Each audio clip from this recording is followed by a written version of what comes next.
Dis-nous, quand cela arrivera-t-il et quel sera le signe de ton avènement et de la fin du monde?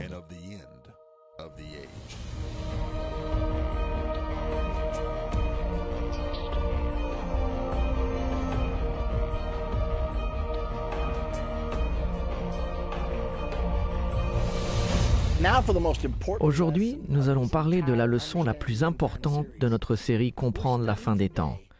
Nous allons étudier le royaume de Dieu. La plupart des gens, même les chrétiens, ne comprennent pas vraiment ce qu'est le royaume de Dieu. Donc, que voulons-nous dire par le royaume de Dieu?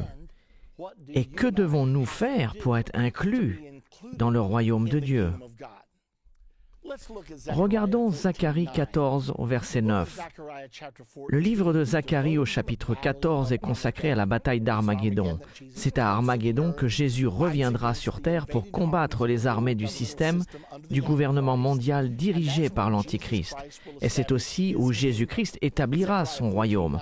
Zacharie 14, 9 nous le dit de cette façon. « L'Éternel sera roi de toute la terre. » En ce jour-là, l'Éternel sera le seul Éternel et son nom sera le seul nom.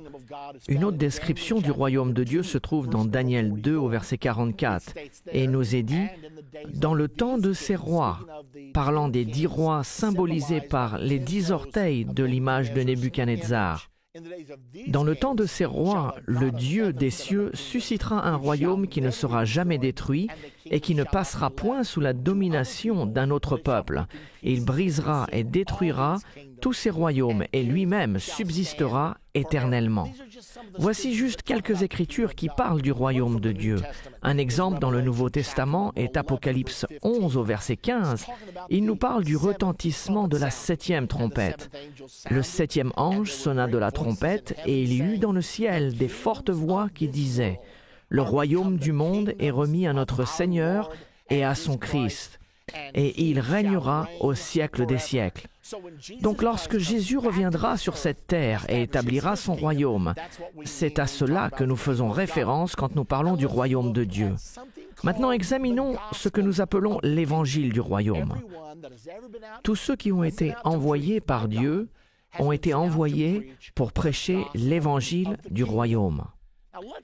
Examinons donc quelques exemples de ceux qui ont prêché l'évangile du royaume afin de mieux comprendre. Nous savons ce qu'est le royaume de Dieu, mais comment prêcher l'évangile du royaume? Matthieu 3, 1 à 2 nous parle de Jean-Baptiste. En ce temps-là, parut Jean-Baptiste, prêchant dans le désert de Judée. Il disait « Repentez-vous, car le royaume des cieux est proche. » Maintenant, il dit le royaume des cieux. Dans le livre de Luc, ils emploient le terme royaume de Dieu. Or, ces termes sont synonymes, ils indiquent la même chose. Donc Jean-Baptiste prêchait l'évangile du royaume. Et quand Jésus est venu, il a prêché l'évangile du royaume dans Matthieu 4, verset 23. Jésus parcourait toute la Galilée, enseignant dans les synagogues, prêchant la bonne nouvelle du royaume et guérissant toute maladie et toute infirmité parmi le peuple. Que disait-il donc quand il prêchait l'évangile du royaume? Nous voyons ici que lorsque Jésus envoie ses disciples pour prêcher, il leur a dit clairement de prêcher l'évangile du royaume. Ceci se trouve dans Luc 9, 2. Il les envoya prêcher le royaume de Dieu et guérir les malades. Donc, que disons-nous quand nous prêchons l'évangile du royaume? Nous parlons aux gens du royaume que Jésus va établir sur terre. Puis nous leur expliquons ce qu'ils doivent faire pour faire partie du futur royaume de Dieu. Et nous espérons faire de même aujourd'hui. Dans le livre de Jean au chapitre 3, Jésus parle du royaume à un homme nommé Nicodème. Écoutez le récit. Il y eut un homme d'entre les pharisiens nommé Nicodème, chef des Juifs, qui vint auprès de Jésus de nuit et lui dit, « Rabbi, nous savons que tu es un docteur venu de Dieu, car personne ne peut faire ces miracles que tu fais si Dieu n'est avec lui. » Jésus s'adresse directement à Nicodème. Jésus lui répond, « En vérité, je te le dis, si un homme ne naît de nouveau, il ne peut voir le royaume de Dieu. » Voici la première fois que nous entendons le terme « né de nouveau ». Le voilà. Mais Jésus est celui qui a dit ces mots pour la première fois. Et il dit, si un homme ne naît de nouveau, il ne peut voir le royaume de Dieu. Nicodème lui dit, comment un homme peut-il naître quand il est vieux? Peut-il rentrer dans le sein de sa mère et naître? Jésus répondit, en vérité, je te le dis, si un homme ne naît d'eau et d'esprit, il ne peut entrer dans le royaume de Dieu. Il parle ici d'une naissance spirituelle et non d'une naissance physique. Mais Jésus a dit à Nicodème, « Nicodème, tu dois naître de nouveau. » Donc, que voulons-nous dire par ce terme « né de nouveau » ? Beaucoup de gens parlent de la nouvelle naissance, mais la majorité d'entre eux ne comprennent pas vraiment sa signification. Examinons donc ce terme « naître de nouveau ». Parlons du moment où le salut fut apporté par Jésus-Christ au calvaire. Nous savons que 3 choses se sont produites au calvaire. Jésus est mort, il a été enseveli et il est ressuscité. Maintenant, pensez à cela un instant avec moi. Il est mort, il a été enseveli et il est ressuscité. Né de nouveau? C'est la raison pour laquelle il l'a appelé naître de nouveau, car il a payé avec sa mort, son ensevelissement et sa résurrection. Ce sont les 3 étapes du calvaire. Ceci semble si évident. Néanmoins, Jésus a dit à Nicodème, « Tu dois naître de nouveau. » Nous devons comprendre comment nous pouvons naître de nouveau. Parlons d'un terme qui est très employé de nos jours, appelé « accepter Christ » ou « accepter Christ comme son sauveur personnel ». Comment fait-on ceci? Est-ce que l'on dit simplement « j'accepte Christ » ou que se passe-t-il réellement? Cela veut dire que nous acceptons l'œuvre du calvaire. Puisque Jésus est mort, a été enseveli et ressuscité pour nous, nous pouvons accepter son œuvre dans notre vie afin de ne pas devoir mourir, être ensevelis et ressuscités. Nous devons mourir spirituellement, être ensevelis spirituellement et ressuscités spirituellement. Nous acceptons Christ en obéissant à l'Évangile. Dans 2 Thessaloniciens 1, 7 et 8, l'apôtre Paul a écrit « De donner à vous qui êtes affligés du repos avec nous ». Lorsque le Seigneur Jésus-Christ apparaîtra du ciel avec les anges de sa puissance, au milieu d'une flamme de feu, pour punir ceux qui ne connaissent pas Dieu et ceux qui n'obéissent pas à l'évangile de notre Seigneur Jésus. Ici, l'apôtre Paul dit que nous devons obéir à l'Évangile. Nous ne pouvons pas vraiment obéir à l'Évangile si nous ne savons pas ce qu'est l'Évangile. Pendant longtemps dans ma vie, si quelqu'un m'avait demandé « Qu'est-ce que l'Évangile ?» je ne suis pas sûr ce que je lui aurais dit, car je n'avais pas en tête une définition bien précise au sujet de la signification de l'Évangile. Toutefois, nous sommes sur le point d'apprendre qu'est-ce que l'Évangile, car l'apôtre Paul, qui a écrit le livre de Thessaloniciens, a également écrit à l'Église de Corinthe. Et dans 1 Corinthiens 15, 1 à 4, il prend du temps pour expliquer l'Évangile, en commençant avec le verset 1. « Je vous rappelle, frères, l'Évangile que je vous ai annoncé et que vous avez reçu, dans lequel vous avez persévéré et par lequel vous êtes sauvés, si vous le retenez dans les termes où je vous l'ai annoncé. Autrement, vous auriez cru en vain. Je vous ai enseigné avant tout, comme je l'avais aussi reçu, que Christ est mort pour nos péchés selon les Écritures. Il a été enseveli et il est ressuscité le 3e jour selon les Écritures. » Donc Paul nous dit, « Je vous annonce l'Évangile, que Christ est mort, enseveli et ressuscité. » L'Évangile est tout simplement la mort, l'ensevelissement et la résurrection de Jésus-Christ. Et afin d'accepter la mort, l'ensevelissement et la résurrection, c'est-à-dire d'obéir à l'Évangile, d'obéir à la mort, à l'ensevelissement et à la résurrection, nous devons naître de nouveau. Et c'est évident et c'est vraiment très simple. Maintenant, pour la question « Comment fait-on cela ?» Comment acceptons-nous la mort de Christ? Nous ne devons pas mourir au sens propre, Jésus l'a fait à notre place. Mais nous acceptons cela par la mort à nous-mêmes. Cela s'appelle la repentance. Quand nous nous repentons, il ne s'agit pas de dire « Seigneur, je suis désolé de mes péchés », bien que cela en fasse partie. La vraie repentance est une décision de se détourner d'une vie égoïste vers une vie centrée sur la volonté de Dieu. Nous prenons une décision qu'à partir de ce jour, je ne ferai plus ce qu'il me plaît, mais je ferai ce qu'il veut que je fasse. Donc nous acceptons la mort de Christ en mourant à nous-mêmes et en acceptant Jésus comme notre Seigneur. Nous disons dorénavant, je ne fais plus ce que je veux, je donne ma vie à Jésus-Christ et je veux accomplir sa volonté dans ma vie car je sais que c'est la raison pour laquelle j'ai été créé. C'est ce que l'on appelle la repentance, c'est la mort à soi-même. C'est alors que nous acceptons la mort de Jésus-Christ. Puis la Bible nous dit dans Romains 6, 4, « Nous avons donc été ensevelis avec lui par le baptême en sa mort, afin que comme Christ est ressuscité des morts par la gloire du Père, de même, nous aussi, nous marchions en nouveauté de vie. Donc si nous sommes ensevelis avec Christ, nous sommes ensevelis avec lui au travers du baptême. Voici la raison pour laquelle tous les baptêmes dans la Bible ont été faits par immersion. C'est un symbole de l'ensevelissement. Nous acceptons la mort de Christ par la repentance et nous acceptons son ensevelissement par le baptême. Et il y a une autre étape, selon la Bible. Romains 8, 11 nous parle d'accepter la puissance de la résurrection. Et si l'esprit de celui qui a ressuscité Jésus d'entre les morts habite en vous, celui qui a ressuscité Christ d'entre les morts rendra aussi la vie à vos corps mortels par son esprit qui habite en vous. Il parle du moment de sa deuxième venue, lorsque Jésus reviendra sur cette terre. Si l'esprit de Christ demeure en nous, il nous changera de mortels en immortels et nous serons enlevés pour rencontrer le Seigneur dans les airs. Donc, nous avons une mort spirituelle qui est la repentance, un ensevelissement spirituel qui est le baptême et la puissance de la résurrection spirituelle reçue dans notre vie qui est le Saint-Esprit. Et il y a également un autre passage qui peut nous aider à mieux comprendre. Il s'agit de 1 Jean 5, 7 et 8. Jean nous dit « Car il y en a 3 qui rendent témoignage, l'esprit, l'eau et le sang.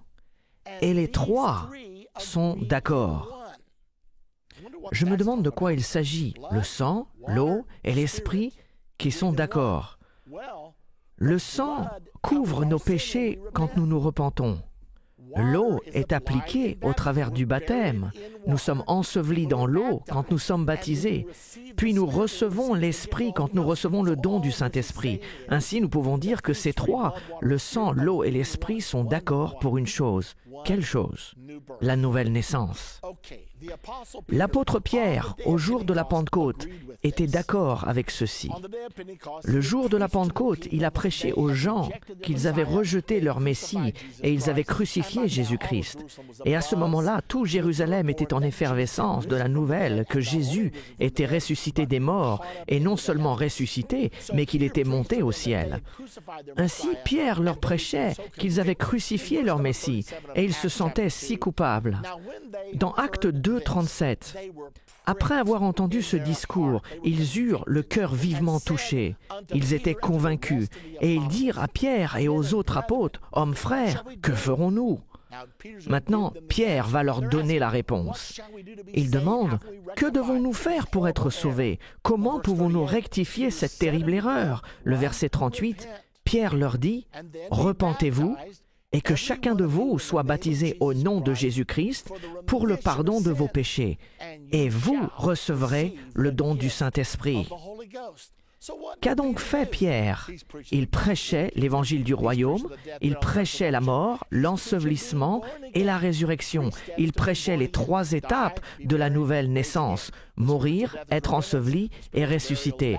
La mort spirituelle, c'est la repentance, l'ensevelissement spirituel, c'est le baptême, et la résurrection spirituelle, c'est lorsque nous sommes remplis du Saint-Esprit. Donc quand les gens ont dit « Que devons-nous faire ?»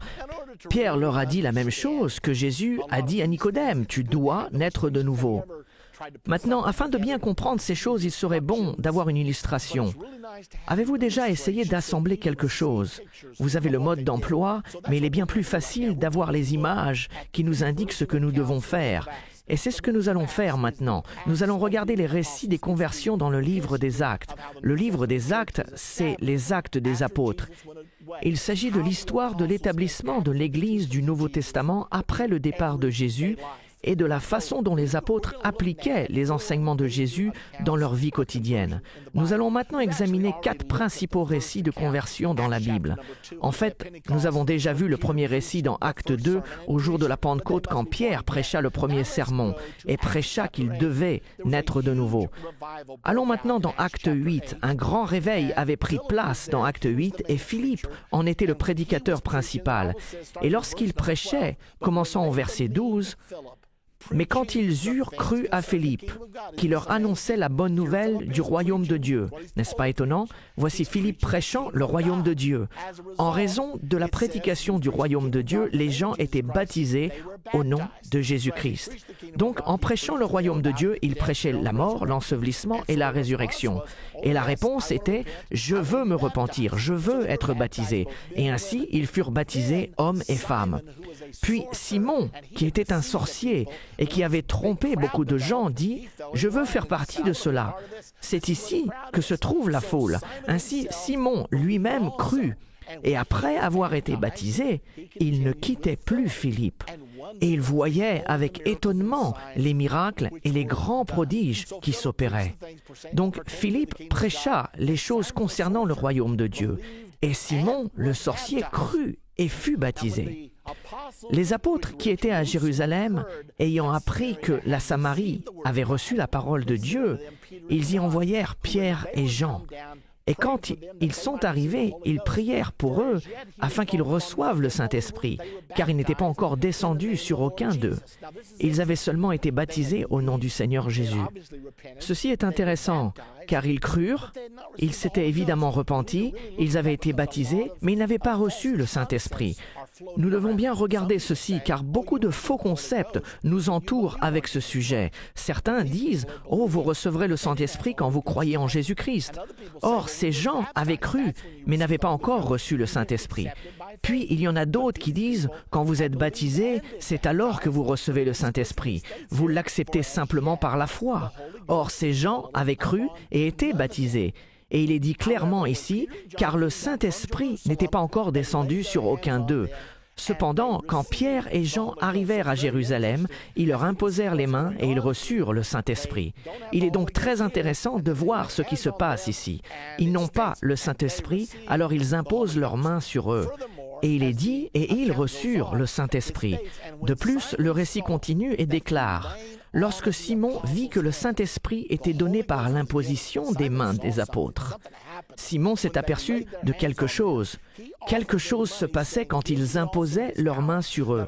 Alors il leur offrit de l'argent en disant « Accordez-moi aussi ce pouvoir, afin que celui à qui j'imposerai les mains reçoive le Saint-Esprit. » Qu'a vu Simon pour l'inciter à vouloir donner de l'argent?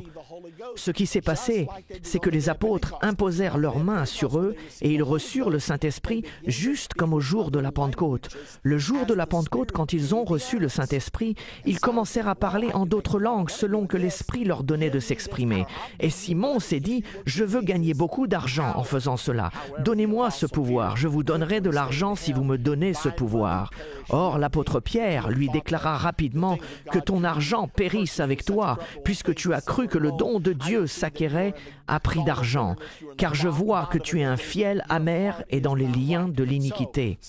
Donc Simon avait cru et avait été baptisé, mais ce n'était apparemment pas repenti, puisque Pierre lui dit « Ton cœur n'est pas droit devant Dieu ».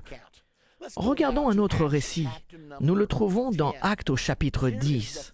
Il s'agit de la première conversion des païens. Acte 10 au verset 43 nous dit « Tous les prophètes rendent de lui le témoignage que quiconque croit en lui reçoit par son nom le pardon des péchés. » Maintenant, Pierre était parti prêcher à Corneille.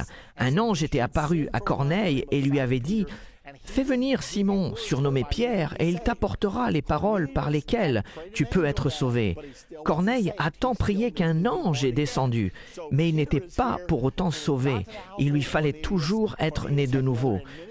Et quand Pierre arriva chez Corneille, ils avaient rassemblé une grande partie de sa famille et ils étaient tous présents pour écouter ce que Dieu allait leur dire. Et Pierre leur prêcha qu'à travers le nom de Jésus, tous ceux qui croient en lui recevront le pardon des péchés. Comme Pierre prononçait encore ces mots, le Saint-Esprit descendit sur tous ceux qui écoutaient la parole. Tous les fidèles circoncis, qui étaient les Juifs venus avec Pierre, les fidèles circoncis qui étaient venus avec Pierre furent étonnés de ce que le don du Saint-Esprit était aussi répandu sur les païens. Les païens n'étaient pas censés recevoir le salut. Il était réservé aux Juifs. Mais nous voyons que Dieu fait quelque chose de nouveau. Et ce peuple juif dit « Attendez un instant, ces païens sont en train de recevoir le Saint-Esprit. » Comment le savaient-ils? Car ils les entendaient parler en langue et glorifier Dieu. Ainsi, nous voyons tous ces éléments dans chacune des conversions. Dans Acte 2, « Repentez-vous et que chacun de vous soit baptisé au nom de Jésus-Christ pour le pardon de vos péchés, et vous recevrez le don du Saint-Esprit. » Dans Acte 8, ils ont cru et ils ont été baptisés, puis ils ont reçu le don du Saint-Esprit. Et ici, nous sommes dans Acte 10, et pendant que Pierre prêchait, le Saint-Esprit est descendu sur eux. Et je n'oublierai jamais, lorsque j'avais environ 5 ans, mon père avait témoigné à un ministre qui participait à un séminaire et qui ne croyait pas que l'on pouvait recevoir le Saint-Esprit avec l'évidence du parler en langue. Et il est venu à notre église un dimanche soir, et mon père prêchait sur Jean 3. « En vérité, je te le dis, tu dois naître de nouveau. » Alors qu'il prêchait ceci à cet homme qui, en principe, ne croyait pas, nous pouvons voir dans ce passage que pendant que Pierre parlait, le Saint-Esprit descendit sur eux. Eh bien, c'est ce qui s'est produit. Cet homme était assis derrière moi, j'étais un enfant de 5 ans au premier rang, et alors que mon père prêchait, le Saint-Esprit est descendu sur cet homme. Il bondit sur ses pieds et commença à parler en langue selon que l'Esprit de Dieu lui donnait de s'exprimer. Ceci est écrit dans le livre des Actes. Je l'ai vécu personnellement et je n'oublierai jamais ce jour tant que je vivrai. Il est dit qu'ils ont reçu le Saint-Esprit car ils entendaient parler en langue. Alors, que faisons-nous? Pierre a répondu, « Peut-on refuser l'eau du baptême à ceux qui ont reçu le Saint-Esprit aussi bien que nous ?» Puis il leur ordonna de se faire baptiser au nom du Seigneur. Il ne leur a pas dit « Vous avez déjà reçu le Saint-Esprit, donc il n'est pas nécessaire de vous faire baptiser. Ce n'est pas important. » Mais il leur a dit « Il y en a 3 qui rendent témoignage sur terre, le sang, l'eau et l'Esprit, et ces 3 sont d'accord. » Ils sont d'accord sur la nouvelle naissance, vous devez naître d'eau et d'esprit. Ainsi, l'apôtre Pierre leur ordonna de se faire baptiser au nom du Seigneur Jésus-Christ. Le dernier récit que nous allons regarder se trouve dans Acte 19.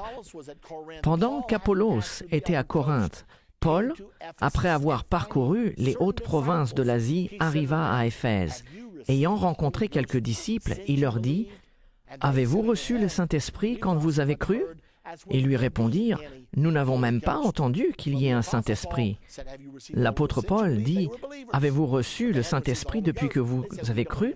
Ils étaient croyants, mais ils n'avaient pas reçu le Saint-Esprit. Ils dirent « Nous ne savons même pas qu'il y ait une telle chose. » L'apôtre Paul pensa « Si vous ne savez pas qu'il existe une chose telle que le Saint-Esprit, vous ne connaissez sans doute pas le bon baptême. » Et Paul leur dit « De quel baptême avez-vous été baptisés ?» Et ils dirent « Du baptême de Jean. » Remarquez ce qui est prêché dans chacun de ces récits. Il prêchait la repentance, il croyait, il prêchait le baptême, il prêchait le Saint-Esprit.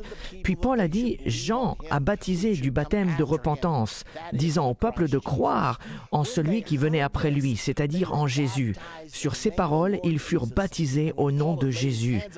Lorsque Paul leur a imposé les mains, le Saint-Esprit vint sur eux et ils parlaient en langue et prophétisaient. Voilà une fois de plus, prêchant le royaume de Dieu, puis prêchant que les gens doivent être nés de nouveau. Donc finalement, nous avons le plan du salut. La chose intéressante est que Satan essaye toujours d'imiter le plan du salut. J'appelle le plan de Satan le plan de la damnation. La première étape du salut est d'adorer Jésus en tant que Seigneur. Vous vous repentez et vous l'acceptez comme Seigneur. La première étape du plan de la damnation, selon Apocalypse 13, 15, et que vous devez adorer la bête, l'Antichrist. La deuxième étape du plan du salut est d'accepter le nom de Jésus au travers du baptême. Eh bien, devinez la seconde étape de Satan, c'est d'accepter le nom de l'Antichrist. Apocalypse 13, 17 nous dit « Vous recevrez la marque de son nom ». La troisième étape du salut est d'être rempli du Saint-Esprit. Je me demande que sera la troisième étape du plan de la damnation. Probablement d'être rempli de l'esprit de Satan, d'être possédé par le démon. La chose la plus importante que je puisse vous dire, c'est de vous assurer d'être né de nouveau et de ne jamais avoir affaire à la marque de la bête et de ne prêter aucun serment au système du gouvernement mondial et à aucune personne. Assurez-vous que votre serment soit à Jésus-Christ et à lui seul. Maintenant, lorsqu'une personne est née de nouveau, elle devient une participante du royaume de Dieu. Dans notre prochaine partie de comprendre la fin des temps, nous verrons ce que signifie être dans le royaume de Dieu en ce moment et comment sera le règne des 1000 ans de Jésus-Christ sur la terre. Ce sera une leçon merveilleuse, le millénaire, le lion qui se couche avec l'agneau, et il y aura la paix sur terre et la bienveillance envers les hommes. Pas une seule guerre pendant 1000 ans. Je veux être là et j'en suis sûr qu'il en est de même pour vous.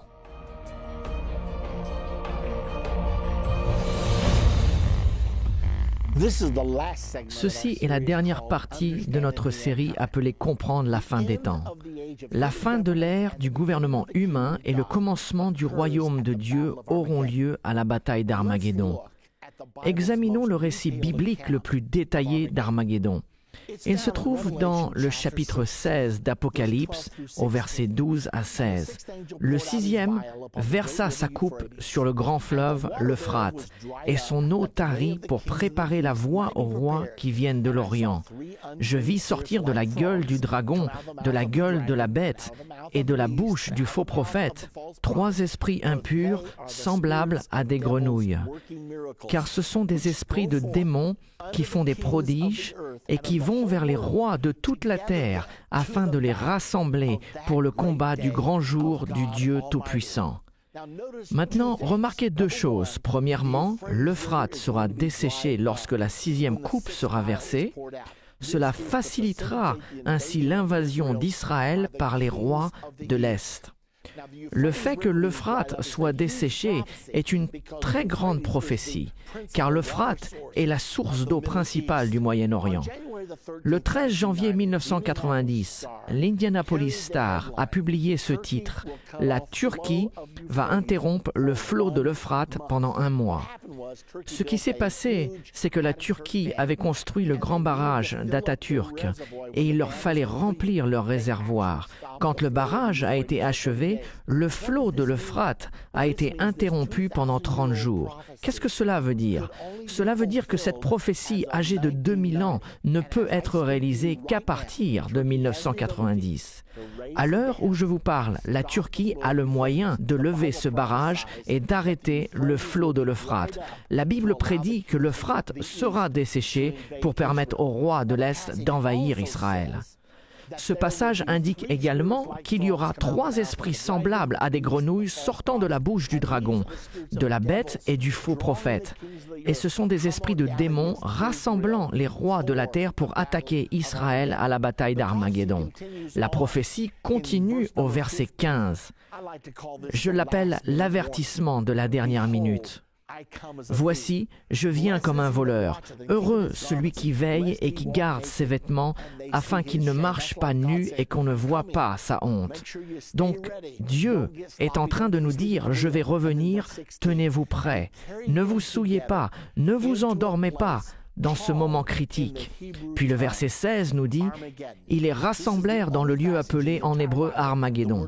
Ce passage est le seul dans la Bible où le mot Armageddon est employé. Le terme Armageddon est dérivé de 2 mots, Ar, Megiddo, ou mont du Megiddo. La ville de Megiddo est située sur la colline qui surplombe la plaine de Megiddo, aussi connue comme la vallée de Jezreel. Environ 11 km de large, 24 km de long, et c'est à cet endroit que la bataille d'Armageddon d'Armagédon commencera pour s'achever environ 250 km plus loin vers le sud au port de Jérusalem. Un autre récit d'Armagédon est donné dans Zacharie au chapitre 14 et il le raconte un peu différemment. « Je rassemblerai toutes les nations pour qu'elles attaquent Jérusalem. » Maintenant, rappelez-vous que dans Apocalypse, il est dit « Les esprits des démons rassembleront les nations pour le combat. » Ici, Dieu dit « Je le ferai ». S'agit-il d'une contradiction? Non. Dieu se sert de Satan pour ses propres desseins. Donc les nations du monde seront persuadées d'exécuter cet acte malveillant qui consiste à combattre Israël. Et Jérusalem sera prise, les maisons seront pillées, les femmes violées, la moitié de la ville ira en captivité durant la bataille d'Armagédon. Et le reste du peuple ne sera pas exterminé de la ville. Est-ce que vous pouvez imaginer cela? Les Juifs sont sur le point de la défaite. La bataille commence dans le nord d'Israël et ils se replient dans la vallée du Jourdain devant la force supérieure de la communauté internationale. Ce seront peut-être les armées de l'OTAN, ce seront peut-être les armées de la communauté mondiale. La façon exacte dont ces forces sera structurée, je ne peux pas vous la dire. Mais Israël se trouve maintenant au port de Jérusalem pour son dernier combat. Pouvez-vous imaginer cela? Ces jeunes soldats juifs complètement épuisés, qui ont combattu depuis des jours et qui regardent leur boîte de munitions vide et réalisent que la fin de leur nation, Israël, est arrivée. Et peut-être que le président d'Iran, Ahmadinejad, avait raison. Israël sera effacé de la carte et Israël sera poussé dans la mer. Mais ces jeunes soldats juifs se souviendront de ce que leurs mères leur ont appris. Quand Israël aura le plus besoin de lui, le Messie viendra. Certains vont peut-être s'arrêter un instant et regarder vers le mont des Oliviers, car c'est de là qu'il viendra, et ils diront « Messie, si jamais tu dois venir, maintenant serait le moment parfait. » Et la Bible nous indique ce qui va se passer ensuite dans Zacharie 14, 3 et 4. « L'Éternel paraîtra et il combattra ces nations comme il combat au jour de la bataille. » Ses pieds se poseront en ce jour sur la montagne des Oliviers, qui est vis-à-vis de Jérusalem, du côté de l'Orient. La montagne des Oliviers se fendra par le milieu, à l'Orient et à l'Occident, et il se formera une très grande vallée. Une moitié de la montagne reculera vers le septentrion et une moitié vers le midi. La Bible dit également qu'un grand tremblement de terre va tuer 7000 personnes à Jérusalem en ce moment. Le peuple juif s'attend à ce que leur Messie arrive sur le mont des Oliviers. Je peux imaginer les soldats juifs et les autres juifs se ruer à la rencontre de leur Messie. Et nous trouvons ce récit dans Zacharie 13 au verset 6. Ils se précipiteront pour rencontrer leur Messie. Les armes deviendront silencieuses. L'armée internationale sera stupéfaite par la scène qui se déroulera sous ses yeux. La venue de Jésus-Christ du ciel avec ses armées. Les Juifs se ruant à la rencontre de leur Messie. Ils se prosternent devant lui pour l'adorer. Et j'aperçois un jeune soldat juif. Il regarde les pieds du Messie et il voit les cicatrices sur ses pieds. Et Jésus lui tend les mains et il remarque une cicatrice dans sa main. Et le soldat lui dit, « Messie, comment as-tu reçu ces blessures ?» Et Jésus dit dans Zacharie 13, 6, « D'où viennent ces blessures que tu as aux mains ?» Il répondra, « C'est dans la maison de ceux qui m'aimaient que je les ai reçues. » Et tout à coup, 2000 ans d'aveuglement spirituel s'enlèveront de l'esprit juif et ils s'écrieront, « Tu es donc Jésus? Oh, Messie, nous avons été si aveugles, nous avons été si arrogants, si fiers. Pourrais-tu nous pardonner? » Est-ce que vous savez ce qui se passe quand quelqu'un demande à Jésus de lui pardonner? Pour ma part, je le sais, il les pardonne. Maintenant, continuons, et cette même scène se trouve dans le chapitre précédent, Zacharie 12, verset 10. Écoutez ce qui est dit. « Alors je répandrai sur la maison de David et sur les habitants de Jérusalem un esprit de grâce et de supplication, et ils tourneront les regards vers moi, celui qu'ils ont percé, qu'ils ont crucifié, et ils pleureront amèrement sur lui comme on pleure sur un premier-né. » Donc les Juifs pleureront à cause de leur rejet de leur Messie. Et c'est alors que le millénaire commencera, les 1000 ans de paix. Daniel en a parlé dans Daniel 7 au verset 9. « Je regardais, pendant que l'on plaçait des trônes. Et l'Ancien des jours s'assit. Les trônes des gouvernements humains seront mis de côté. Tous les gouvernements seront suspendus et Jésus sera couronné roi des rois et seigneur des seigneurs. Daniel 7, 27 nous en dit un peu plus. Le règne, la domination et la grandeur de tous les royaumes qui sont sous les cieux seront donnés au peuple des saints du Très-Haut. Son règne est un règne éternel et tous les dominateurs le serviront et lui obéiront. Ainsi, le royaume sera donné aux saints, ceux qui sont nés de nouveau et qui ont été enlevés pour rencontrer le Seigneur dans les airs. Ils vont gouverner et régner comme rois et sacrificateurs avec Jésus-Christ. Et dans Apocalypse 5, 9 et 10, il nous est dit que ces gens, les rachetés, se réjouissent en disant « Tu as racheté pour Dieu, par ton sang, des hommes de toute tribu, de toute langue, de tout peuple et de toute nation. Tu as fait d'eux un royaume et des sacrificateurs pour notre Dieu, et ils régneront sur la terre. » La Bible dit que les humbles posséderont le pays. Savez-vous que nous sommes en formation en ce moment pour régner? C'est ce que signifie être un chrétien. Nous sommes enseignés à aimer ceux qui nous haïssent et faire du bien à ceux qui nous maltraitent. C'est la loi, ce sont les principes qui dirigeront le monde durant les 1000 ans de paix. C'est pour cela qu'il y aura la paix sur terre, de la bienveillance envers les hommes. Zacharie 14, 9 nous dit « L'Éternel sera roi de toute la terre. » En ce jour-là, l'Éternel sera le seul Éternel, et son nom sera le seul nom. Dieu ne sera pas appelé de différents noms. Ce ne sera pas Brahma ou Allah ou Jéhovah. Non, il y aura un seul Seigneur, un seul nom, l'Éternel, Jésus-Christ, Roi des rois et Seigneur des seigneurs. Et je suis sûr que vous vous demandez, qu'est-ce qui va se passer avec Israël ? Romains 11, 25-26 nous le dit. L'apôtre Paul a dit « Car je ne veux pas, frères, que vous ignorez ce mystère, afin que vous ne vous regardiez point comme sages. Une partie d'Israël est tombée dans l'endurcissement, jusqu'à ce que la totalité des païens soit entrée. Et ainsi, tout Israël sera sauvé. Comme il est écrit, le libérateur viendra de Sion, et il détournera de Jacob les impiétés. » Ainsi, la partie d'Israël qui aura survécu à la grande tribulation, à la colère de Dieu et à la bataille d'Armageddon sera sauvée. Cependant, la mauvaise nouvelle est que 2/3 d'entre eux seront détruits. La dernière partie de Zacharie 13 nous le dit. Mais le tiers qui aura survécu sera sauvé pour vivre dans le millénaire sous le règne de Jésus-Christ et son Église. La Bible nous le dit également dans Matthieu 19, 27. Ceci est très intéressant. Pierre, prenant alors la parole, lui dit « Voici, nous avons tout quitté et nous t'avons suivi. Qu'en sera-t-il pour nous ?»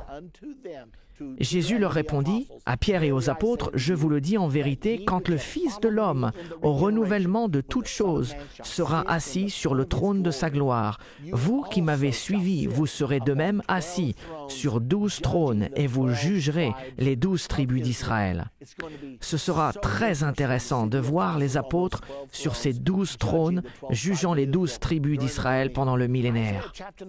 Ésaïe 2, au verset 2 à 3, nous dit « Il arrivera dans la suite des temps que la montagne de la maison de l'Éternel sera fondée sur le sommet des montagnes. » Nous parlons ici du quartier général du Seigneur pendant le millénaire. « Qu'elle s'élèvera par-dessus les collines et que toutes les nations y afflueront.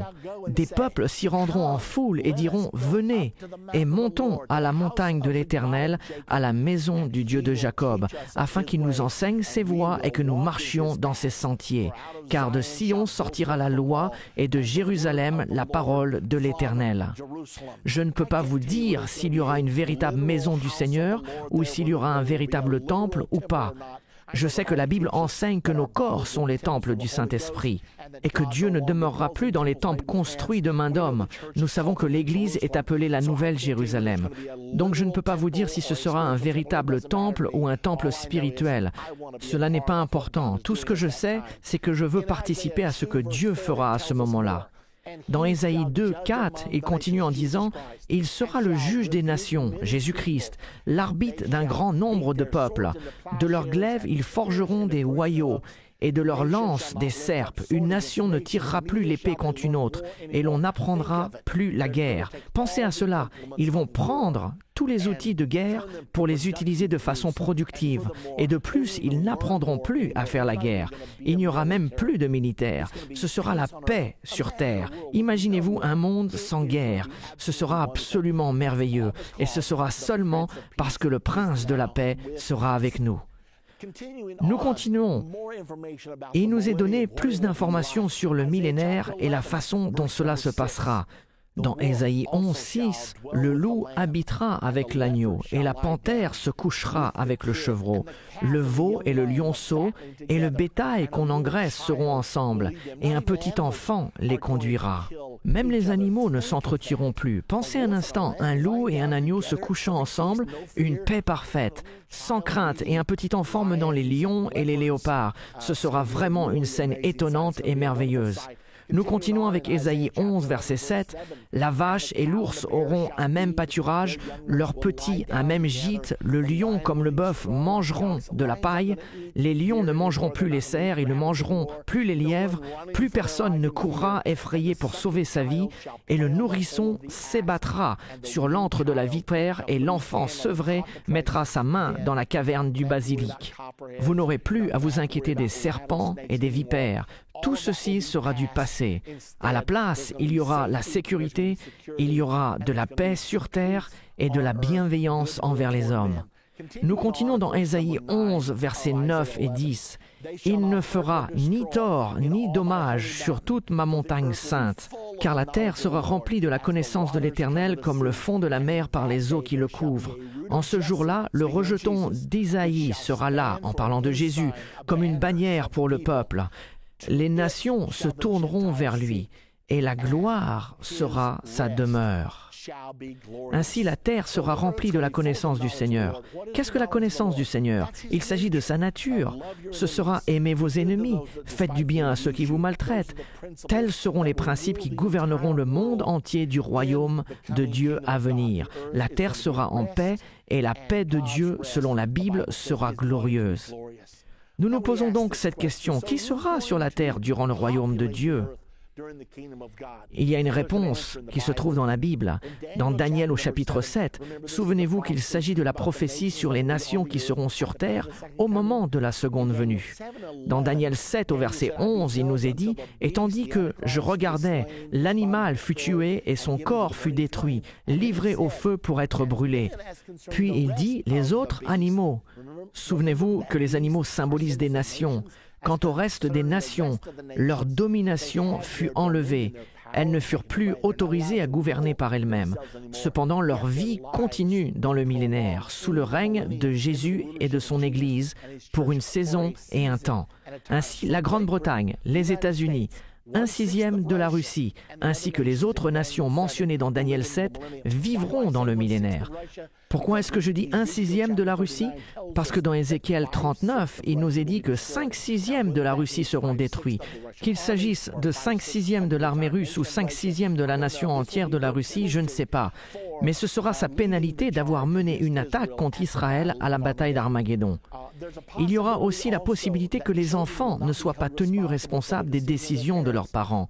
Jadis, quand Israël avait refusé d'entrer dans la terre promise dans l'Ancien Testament, tous ceux en dessous de 20 ans n'avaient pas été tenus responsables pour les décisions de leurs parents et il leur fut permis d'entrer dans la terre promise. Serait-il possible que tous les jeunes de moins de 20 ans soient autorisés une fois de plus d'y entrer? Je ne sais pas avec certitude, mais j'ai vérifié et il y a presque 2 milliards de personnes en dessous de 20 ans sur Terre en ce moment. Donc, il y aura assez de monde pour peupler la Terre durant le millénaire. La Bible nous dit dans Ésaïe 65, 20 que la longévité de la vie sera rallongée comme au commencement des temps.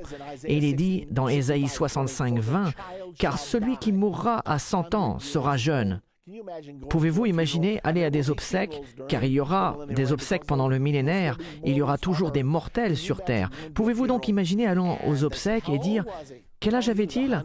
Oh, il avait 100 ans. Oh, c'était juste un enfant. Il était si jeune. » Car les gens vivront de nouveau une longue vie.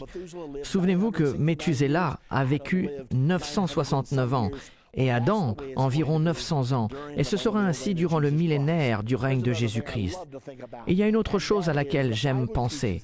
La Bible nous enseigne que Satan sera lié durant la totalité des 1000 ans. Pouvez-vous imaginer un monde sans le diable? Ce sera des moments merveilleux. La majorité des gens aujourd'hui servent Satan car il est le Dieu de cette ère. Mais quand il sera lié, la majorité des gens serviront Dieu à la place. Ce sera donc un temps merveilleux durant le millénaire. Mais que se passera-t-il après les 1000 ans de paix? Apocalypse 20, versets 7 et 8 nous le dit. Quand les 1000 ans seront accomplis, Satan sera relâché de sa prison et il sortira pour séduire les nations qui sont aux 4 coins de la terre, Gog et Magog, afin de les rassembler pour la guerre. Leur nombre est comme le sable de la mer. Ainsi, Satan est libéré. Il sort une fois de plus pour répandre sa séduction. Et il va pouvoir, une fois de plus, séduire les nations, Gog et Magog, se référant en particulier à la Russie, encore une fois. Et la Bible nous dit qu'il va les persuader d'attaquer Jésus-Christ à Jérusalem. Pourquoi Dieu relâche-t-il donc Satan? Tant de gens m'ont posé cette question. Pourquoi Dieu ferait-il une telle chose? La seule réponse que je peux donner, c'est qu'avant de culminer toute chose, il veut que ceux qui vivront durant le millénaire aient la liberté de choisir entre lui et Satan. Car s'il amène les gens dans l'éternité pour avoir la vie éternelle, il veut s'assurer qu'ils l'ont choisi selon leur propre volonté. Je pense que c'est la raison pour laquelle cela va se passer de cette façon. Puis au chapitre 20 et au verset 9, quand les armées de Gog et Magog s'attaqueront à Jésus-Christ, la Bible nous dit « Ils montèrent à la surface de la terre et ils investirent le camp des saints et la ville bien-aimée, Jérusalem. Mais un feu descendit du ciel et les dévora. Dieu dira, c'en est assez, je n'en peux plus. Et les ennemis de Jésus-Christ seront consumés par le feu du ciel. La Bible dit au verset 10 du chapitre 20, « Et le diable qui les séduisait fut jeté dans l'étang de feu et de soufre, où sont la bête et le faux prophète. Ils seront tourmentés jour et nuit au siècle des siècles. » Ainsi, Satan va rejoindre l'Antichrist et le faux prophète. Rappelez-vous qu'ils ont été jetés dans l'étang de feu 1000 ans auparavant. Et maintenant, Satan va les rejoindre. Et la Bible dit, ils seront tourmentés jour et nuit au siècle des siècles. Ensuite, la Bible nous dit au verset 11 et 12 au sujet du jugement du grand trône blanc. « Puis je vis un grand trône blanc et celui qui était assis dessus. La terre et le ciel s'enfuirent devant sa face, et il ne fut plus trouvé de place pour eux. Et je vis les morts, les grands et les petits qui se tenaient devant le trône. Des livres furent ouverts, et un autre livre fut ouvert, celui qui est le livre de vie. Et les morts furent jugés selon leur œuvre, d'après ce qui est écrit dans ces livres. Tous ceux qui ne faisaient pas partie de l'enlèvement et qui n'ont pas reçu la vie éternelle vont paraître devant ce grand trône blanc du jugement. Et c'est là qu'ils seront jugés selon leurs œuvres.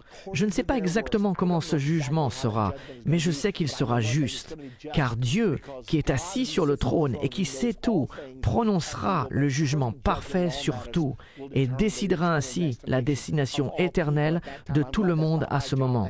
Je suis ravi que ce ne soit pas mon travail, mais le sien.